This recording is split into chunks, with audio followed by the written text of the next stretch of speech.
Hello welcome back to Capricorn thoughts. അപ്പോൾ ഇന്നത്തെ നമ്മുടെ റെസിപ്പി എന്ന് പറയുന്നത് സദ്യയിലെ മെഴുക്കുവരട്ടിയുടെ റെസിപ്പിയാണ്.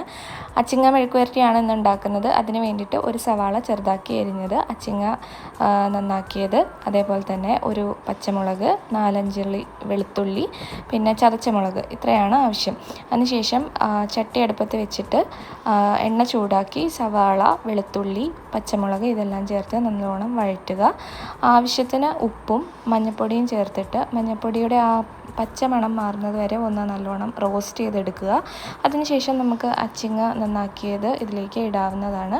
പല നാടുകളിൽ അച്ചിങ്ങ എന്നും പയർ അങ്ങനെയൊക്കെ പറയാറുണ്ട്. നമ്മുടെ നാട്ടിലേത് അച്ചിങ്ങ എന്നാണ് പറയുന്നത്. ഒരു 5 മിനിറ്റ് അടച്ച് വെച്ച് വേവിച്ചതിന് ശേഷം ഒരു തണ്ട് കറിവേപ്പില, കുറച്ച് ചതച്ച മുളക് എന്നിവ ചേർത്തിട്ട് പിന്നെയും ഒന്ന് മിക്സ് ചെയ്തിട്ട് ഒന്ന് അടച്ച് വെച്ച് ഒരു 5 മിനിറ്റും കൂടി വേവിക്കാവുന്നതാണ്. 5 മിനിറ്റ് കഴിയുമ്പോൾ നമ്മുടെ സ്വാദിഷ്ടമായ മെഴുക്ക് വരട്ടി റെഡി ആയിട്ടുണ്ട്. അപ്പോൾ എല്ലാവരും ട്രൈ ചെയ്തു.